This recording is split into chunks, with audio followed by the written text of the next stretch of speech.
What's up, guys? What's up? It's your boy Roy back at it with the back of the Nest, and this is the Preaching to the Birds podcast, where we like to bring you the latest and breaking Eagles news as it comes to you. And you know that Eagles news comes to you fast. So first and foremost, though, I would like to take time out of the day to wish all the fathers that are good people in their lives, meaning fathers that are providers, the ones that are present in their life and in their children's lives, the ones that make their kids feel protected, cared for, and loved. I wish all of you guys a great happy Father's Day. You guys do a great service and do not get all the credit you deserve. And most of y'all are probably going to get a cup right now. And, you know, I just want to tell you that I hope that you fill your own cup of joy up, you know, and make sure you have a good day. And remember to celebrate yourself, because sometimes that's the most important thing. All right, so let's just jump into the topics today. So,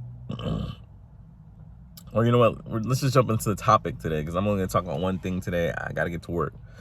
But we're going to break down this article that John McMullen said today, because I agree with it wholeheartedly, and I think you will too. So,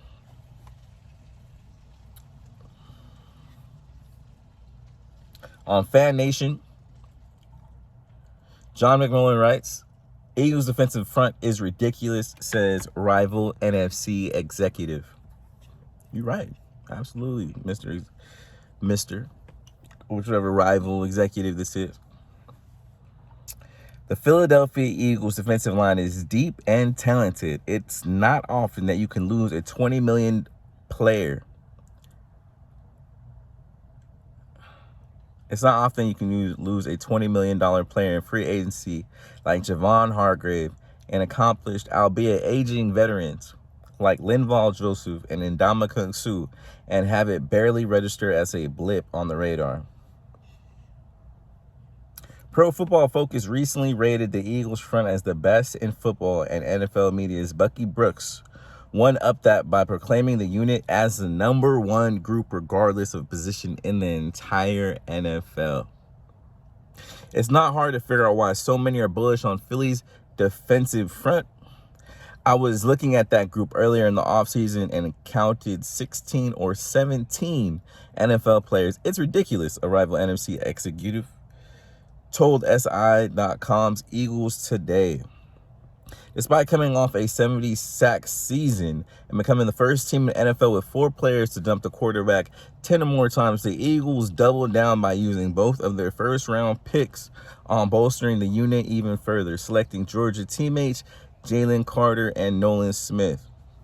It represents how we feel, Eagles general manager Howie Roseman told reporters after the draft concluded. We want to rebuild a team with O-line and D-line, and it was important for us to make a statement in this draft in this offseason that this is how we believe we're going to win. The depth on the defensive front is ridiculous, with PFF noting that the second-team D-line in Philly will be top 20 in the NFL by itself. Almost every team around the league pays lip service to the rotational nature of the defensive front, with the goal of keeping the stud pass rushers fresh as potential late-game closers. Few commit to it like the Eagles, though. Under new defensive coordinator Deshaun Desai, the belief is that the Eagles will keep the same philosophy, which features variable fronts. The 50 front employs a nose or shade technique, Jordan Davis, 2 4-eye players, Fletcher Cox and Carter penciled in, and 2 edge rushers, Hassan Reddick and Josh Sweat. And it is designed to stop the run in an effort to create known pass situations. The default 40 front in those spots will likely be Reddick and Sweat. On the edges will be Cox and Carter. Inside, if the latter can quickly live up to the billing as perhaps the most gifted player in the 2023 draft.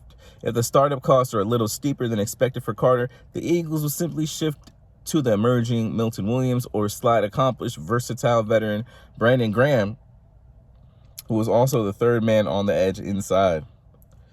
The Eagles are also The Eagles also like third-year defensive tackle Marlon T, or Tupilotu, as a run stuffer inside, and still possess 2017 first-round pick Derek Barnett, who's coming off a torn ACL that wiped out his 2022 season on the edge. Free agent defensive tackle Kentavious Street has been a proven contributor in both San Francisco and New Orleans, and Patrick Johnson got some valuable reps as a pass rusher last season after Barnett went down and Robert Quinn failed to revive his career as a trade deadline pickup. Oh, do you want developmental prospects? Well, the Eagles have that as well, with 350-pound nose tackle Noah Ellis, rookie 3-tech Moro Ojomo, and edge Janarius Robinson, a 6'5", 258-pound cookie-cutter template of what an NFL pass rusher is supposed to look like. He literally looks like Josh Sweat. It's crazy. And then there's Smith, a redundancy to Reddick's impressive skill set of energy and explosion with a tad bit more athleticism, if that's even possible. And that's all John McMullen has to say. But you know what I have to say? I double down everything John Mullens said. I'm expecting a huge year from Jordan Davis.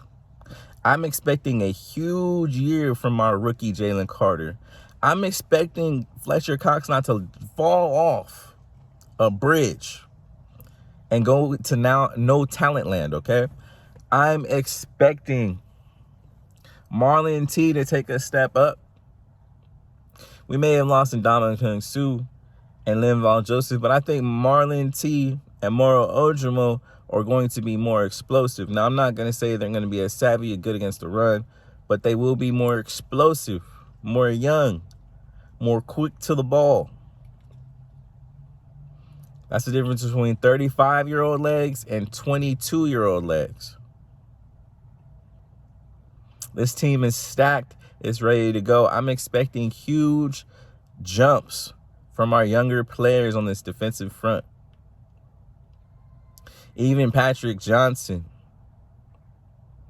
Teron Jackson, players we forget are even on our team. I'm expecting huge jumps, huge improvement. We're hungry. We're angry. It's sack season.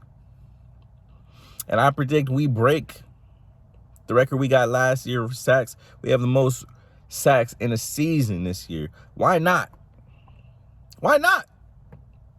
I want to ask the question, why not? Tell me why. Why not? Because we're missing Javon Hargrave? Well, look, if we can stop the run, guess what? We get people in more pass rush situations. Javon Hargrave was terrible at stopping the run. So guess what? We might get an opportunity. We got Nolan Smith. That's 4-3 and 4-3, meaning Hassan Reddick and Nolan Smith both run 4-3s or 4-4s, low something. We got two Josh Sweats in the terms of body types. We got Josh Sweat and Janarius Robinson, his clone, mini clone. We got Derek Barnett and we got Brandon Graham. Derek Barnett is Brandon Graham's clone. We got DTs up the yin yang. Defensive tackles up the yin yang. Why not? That's all I really got for y'all today. Happy Father's Day to all y'all once again. Hopefully the Eagles will be sunning the league this year and we will get a chip.